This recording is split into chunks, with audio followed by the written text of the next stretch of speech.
नमस्कार, स्वागत छ तपाईहरुलाई यस च्यानलमा। आजको यस भिडियोमा म तपाईहरुलाई प्रोटुसको बारेमा अघिल्लो भिडियोमा छुटेका केही महत्त्वपूर्ण कुराहरूको बारेमा शेयर गर्न गइराखेको छु। सबैभन्दा पहिला हामीले चाहिँ फाइल खोल्दै छौं अहिले। जस्तो सुरुमै लोडिङ प्लगइन्स भनेर आइराको छ र त्यो प्लगइन्सहरू चाहिँ हामीले मिक्सिङ गर्दाखेरि एरेन्ज गर्दाखेरि चाहिँ त्यसको काम गर्ने गर्दछौं। जस्तो यहाँनिर क्रिएट न्यू भनेको छ र यसमा चाहिँ हामीले एउटा गीतहरुको नाम लेखेर यहाँ चाहिँ एउटा फाइल बनाउन सक्दछौं भनेपछि यहाँनिर ओपन सेसन भनेको छ। ओपन सेसन भनेको चाहिँ खास गरेर हामीले बनाएको गीतहरुको फाइल चाहिँ खोल्नको लागि चाहिँ ओपन सेसनमा हामी जाने गर्दछौं। यहाँनिर देख्न सक्नुहुन्छ तपाई ओपन रिसेन्ट भनेको छ। यो हिजो अस्तिको फाइलहरु भइहाल्यो। यो अस्ति तपाईहरुलाई भनिसकेको थिए। अब सुरुमा मैले तपाईलाई एउटा फाइल चाहिँ यहाँनिर क्रिएट गर्छु। जस्तो फर एक्जाम्पल गीतको बोल अनिल भनेर चाहिँ मैले यहाँ लेखे र लेखिसकेपछि मैले यसलाई मैले डेस्कटपमै चुज गरेर डेस्कटपमै युज करेन्ट फोल्डर गरेर यहाँनिर चाहिँ राखेपछि एउटा प्रोटुसको चाहिँ प्रोजेक्ट खुल्यो यहाँनिर। र यहाँ खुलिसकेपछि अब मैले अस्ति पनि तपाईहरुलाई भनेको थिए यो प्रोजेक्टमा चाहिँ हामी गीत रेकर्डिङ गर्न, मिक्सिङ गर्न, एरेन्ज गर्न मिल्छ यसमा।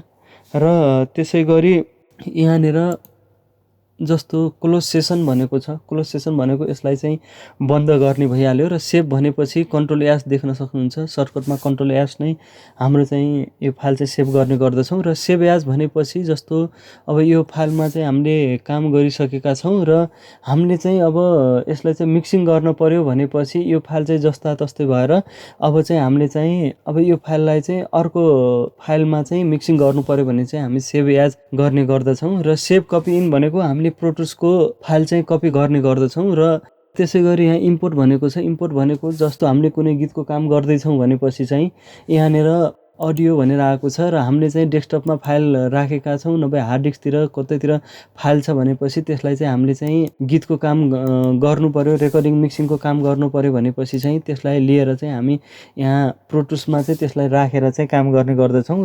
जस्तो यो एक्सपोर्ट भनेको चाहिँ हामीले जस्तो गीतको काम गरिसक्यौं, कम्प्युटरमा समस्या आइदियो र केही गरी हामीलाई त्यो फाइलमा चाहिँ अरु नयाँ कामहरु गर्नुपर्ने भयो भनेपछि हामीले त्यो एरेन्ज गरेको फाइललाई चाहिँ फेरि एक ठाउँमा सारेर त्यसको ब्याकअपहरु राख्नलाई चाहिँ हामीले चाहिँ यो एक्सपोर्टको काम गर्ने गर्दछौं। यसलाई अब हामीले सेभ गर्नु छ भनेपछि यो फाइललाई सेभ गर्न सकियो र त्यसैगरी यसलाई हैन अहिलेलाई क्यान्सलै गरौँ अझै काम गर्नुपर्ने छ भनेपछि चाहिँ अब हामीले चाहिँ क्यान्सल गर्न सक्छौं। र यो चाहिँ डोन्ट सेभ भनेको यो फाइललाई हामी सेभ गर्न चाहदैनौं भनेपछि डोन्ट सेभ गर्दिने। अहिलेलाई मैले यसलाई क्यान्सलै गरे। र त्यसैगरी यहाँ देख्न सक्नुहुन्छ तपाईले यो चाहिँ टेम्पो भनेर भनेको छ। टेम्पो 120 भनेको छ र हामीले चाहिँ टेम्पो जस्तो सबै गीतको टेम्पो एउटै हुँदैन। कसैको 80 हुन्छ, कसैको 70 हुन्छ, कसैको 60 हुन्छ, कसैको 90 हुन्छ हैन। अब गीतहरुको अब टेम्पो चाहिँ सबै गीतहरुको चाहिँ फरक फरक हुने भएको भएर एरेन्जरले जस्तो संगीतकारहरुले भन्नु भएको हुन्छ यति टेम्पो यो गीतको भनेर। अनि हामीले चाहिँ यहाँनिर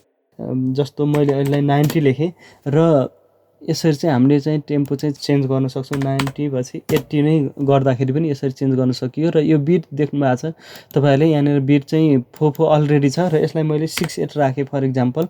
र त्यसैगरी फर एक्जाम्पल मैले यहाँनिर एउटा चाहिँ न्यू ट्र्याक गरे।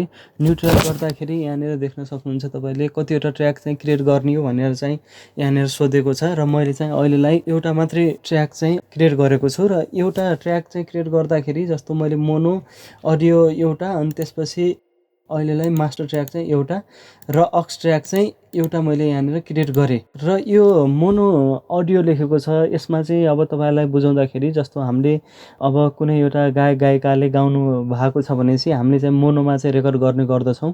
र त्यसैगरी कुनै अब लाइभ बाजाहरु अब हाल्नु पर्यो भनेपछि हामीले चाहिँ मोनोमा ट्र्याकमा चाहिँ काम गर्ने गर्दछौं। र यहाँनिर जस्तो तपाई देख्न सक्नुहुन्छ मास्टर ट्र्याक भनेर भनेको छ र मास्टर ट्र्याकले चाहिँ ओभरअल भोल्युमलाई चाहिँ कन्ट्रोल गर्नलाई चाहिँ मद्दत गर्दछ यसले चाहिँ।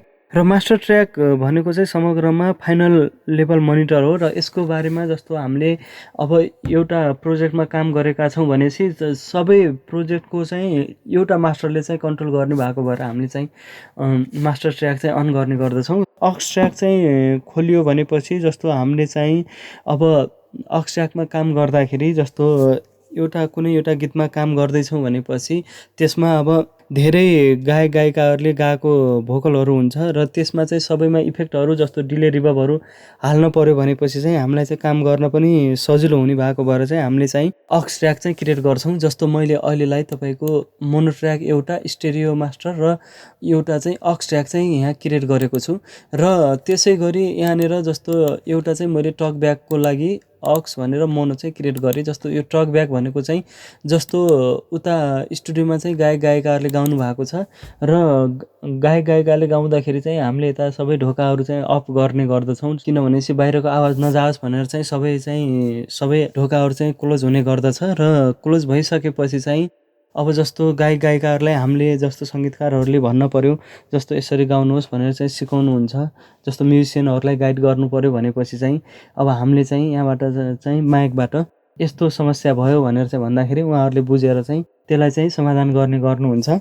र यहाँ देख्न सक्नुहुन्छ तपाईँहरू यहाँ लास्टमा जस्तो यहाँनिर ट्र्याक कलर कोड भनेको छ। जस्तो हाम्रो अहिलेलाई जस्तो मैले चिन्हलाई जस्तो अक्स ट्र्याकलाई मैले जस्तो रातो हालेँ भनेपछि जस्तो अब अर्को अक्स छ यहाँनिर, यसलाई पनि मैले रातो गराइदिएँ र मास्टर ट्र्याकलाई चाहिँ पहेँलो गराएँ र यो अडियो ट्र्याकलाई चाहिँ यसरी चाहिँ मैले चाहिँ निलो गराइदिएँ। र यो गर्नुको एउटा कारण चाहिँ जस्तो के अरे हामीलाई चाहिँ ट्र्याक चाहिँ चिन्न चाहिँ सजिलो होस् भन्नको लागि चाहिँ हामीले चाहिँ प्रायः जस्तो ट्र्याकलाई चाहिँ कलर गर्ने गर्दछौँ। र कलर गर्नको लागि हामी यहाँ गएर यसरी चाहिँ डबल क्लिक गरेर चाहिँ यसरी चाहिँ चेन्ज पनि गर्न सक्दछौँ।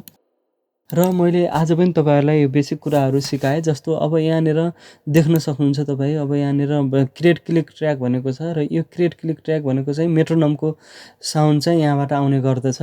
तपाईँले देख्न सक्नुहुन्छ यहाँ एई लेखेको छ र यहाँनिर जस्तो हामीलाई अब कुनै प्लगइनहरू राख्न पर्यो, इक्यूहरू राख्न पर्यो, जस्तो गएर कम्प्रेसरहरू राख्न पर्यो भनेपछि चाहिँ हामी चाहिँ यहाँबाट काम गर्ने गर्दछौँ। र यहाँनिर देख्न सक्नुहुन्छ माइक 1 भनेको छ। जस्तो हामीले उता जस्तो गीत गाउनको लागि जस्तो गायकलाई माइक दिने गर्दछौँ र माइक चाहिँ कुन नम्बरमा छ, जस्तो 1 मा छ, 2 मा छ, 3 मा छ, जो कुन नम्बरमा छ र त्यो चाहिँ हामीले चाहिँ यहाँनिर राखेर चाहिँ अनि त्यसपछि चाहिँ उहाँलाई रेकर्डिङको लागि चाहिँ भर्ने गर्दछौँ। र रेकर्डिङको लागि यो अन गरेर रेकर्डिङको लागि जस्तो 3 दाबे भने चाहिँ यसरी चाहिँ रेकर्डिङ हुने गर्दछ। तपाईँहरूलाई मैले देखाएँ र तपाईँहरूले के कति बुझ्नुभयो र बुझ्नु भएको छैन भने पनि मलाई चाहिँ कमेन्ट बक्समा चाहिँ कमेन्ट गर्नुहोला। र यति भन्दै म आजको भिडियोबाट चाहिँ आजको बसाइबाट छुट्टिने अनुमति माग्छु। र अर्को बसाइमा हामी अब डिले रिभर्बहरूको बारेमा, इक्यूको बारेमा, कम्प्रेसरहरूको बारेमा चाहिँ बुझ्नेछौँ। र तपाईँहरूलाई मैले सिकाएको कुराहरूमा कुनै डाउट भयो भनेपछि कृपया कमेन्ट गरेर चाहिँ भन्न सक्नुहुनेछ। र यति भन्दै म आजको बसाइबाट चाहिँ छुट्टिने अनुमति चाहन्छु। हवस् त, नमस्ते।